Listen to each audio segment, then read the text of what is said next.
Hello, welcome to my channel. This is Awakened Taurus 1111. This video is going to be about natal chart basics. This is the first part of a video that I may make 2, possibly 3 videos on, depending on how long it takes me to get through the information. So let's get right into natal chart basics. So the first thing that you look at when you pull your natal chart is obviously your sun sign or your zodiac sign. I've made specific videos on every sun sign, and also as I mentioned in those videos, if you watch them, I also mentioned to go and watch the cusp video if you happen to be born on a cusp of another sign.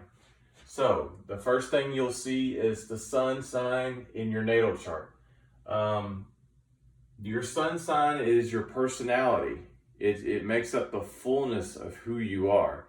It also represents the wants that you have in life. What do you want to do? I want to become rich, or I want to own a home, or whatever your wants are, that's within your sun sign.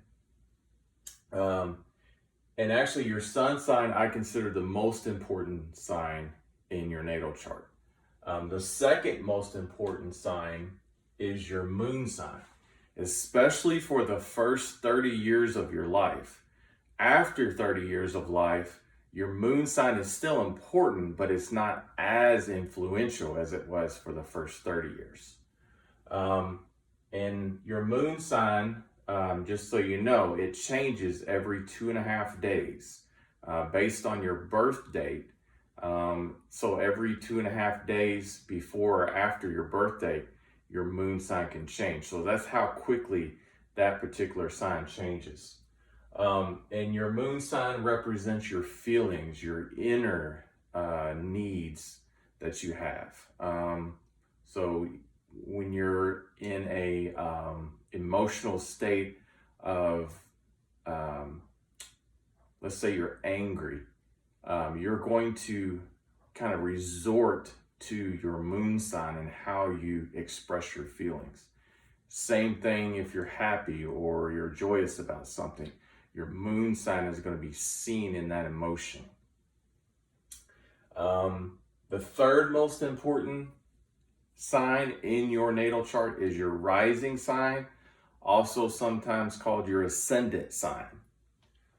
The rising sign changes every 2 hours. So you'll see later on, I'm going to show you in another video how to actually pull your natal chart, but you'll see that it's very important that you know exactly what time you were born. And some people don't know this, so they have to go back usually and ask their mother or father, hey, when was I born? And then also the particular city you were born in, because it's time zone specific. So as you move in different parts of the world, your time zone is obviously changing. And since the rising sign changes every 2 hours, you really have to get real specific to get that sign right. And it is a very important sign. I would consider it probably the third most important sign out of your natal chart. Your rising sign is your outward projection of who you are. So when you first meet someone, they are meeting your rising sign. So my rising sign or ascendant sign is Virgo. So when I first meet someone, they are meeting Virgo. Now, once they get to know me, then they'll get more deeper into who I am as far as like my sun sign, my moon sign, other things that have contributed to who I am, like my family upbringing and things that I learned growing up. All those type of things weigh in on who you are as a person. But the rising sign is really important to know, because anyone that's meeting you is really meeting your rising sign. Okay.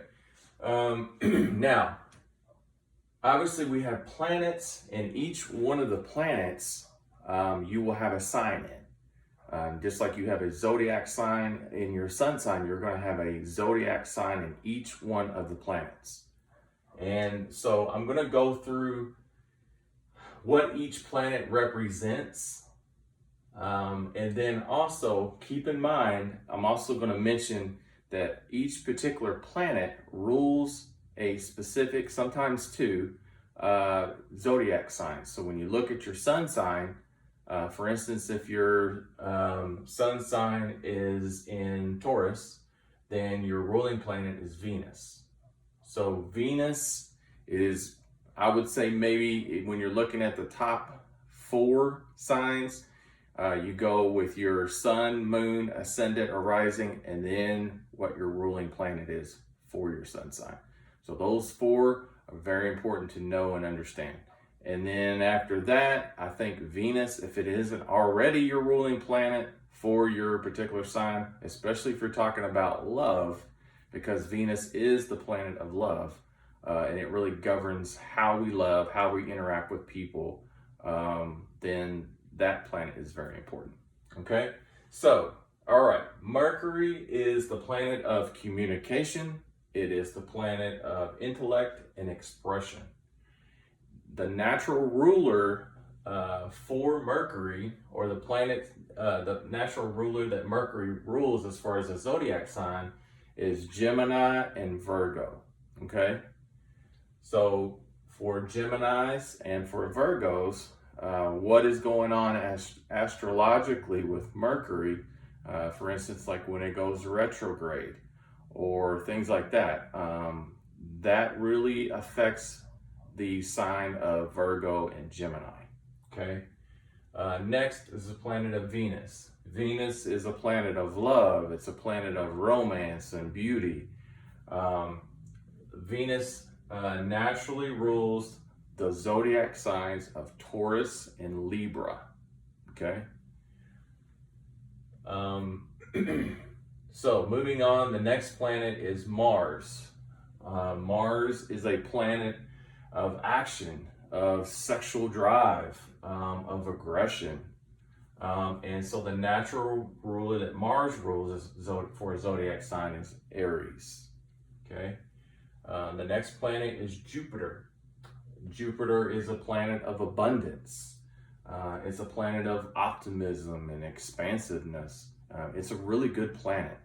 It's a good planet as far as new development in your life, like I mentioned, expansion. Its natural ruler is Sagittarius. Next is the planet of Saturn. Now, Saturn is all about structure. It's about boundaries, tough love, discipline, things like that. Saturn naturally rules the zodiac sign of Capricorn. Next is the planet of Uranus. Uranus is a planet of originality, of progressiveness, of revelations. And the natural ruler that Uranus rules is the zodiac sign of Aquarius. Moving on, the next planet is Neptune. Neptune is the planet of intuition, dreams, spirituality, and Neptune naturally rules the zodiac sign of Pisces. Okay? And then finally, the planet of Pluto. Pluto is the planet of transformation, of death and rebirth. It's the planet of your subconscious. And the natural ruler that Pluto rules is the zodiac sign of Scorpio. Now, you may notice that I've only mentioned 10 zodiac signs if you're really paying attention. There's 2 zodiac signs that are actually not ruled by a planet. They're actually ruled by other bodies in the solar system. So the first one is the zodiac sign of Leo. Leo is actually ruled by the sun. And if you think of the sun is the largest object in the solar system. So with a Leo personality, it's kind of a egocentric personality. They like to be the center of attention. Well, if you think about the sun is the center of the solar system. So it demands noticeability. So you can see that connectiveness in between what rules Leo and what rules their personality. Now, the other zodiac sign that's not ruled by a planet is the sign of Cancer. And the sign of Cancer is ruled by the moon. The moon is all about deep feelings, deep emotions. And with Cancer already being a water sign, which a water sign, if you've watched some of my other videos, how I've talked about water signs in the past, they're more deep, emotional creatures anyway, but when they fall underneath the water sign umbrella, and the moon changes its signs all the time. You know, it's always waxing and waning. So Cancer's emotional state can change very quickly since they are controlled or ruled by the moon. So it's interesting to see how, once you pull your natal chart, what sign is in each one of your planets, because you think about different ways, like for instance, Mercury is communication. So whatever zodiac sign falls in that will dictate how you communicate with people, you know, things like that. So it's very interesting to see how those fall. This has concluded my first part of the natal chart basics. I'm going to make another video going into how to actually pull your natal chart, and then also some other thoughts on that. I hope you've enjoyed this video. If you have, please make a like down below. If you haven't already joined my channel, please do, and I'll see you next time. Thank you.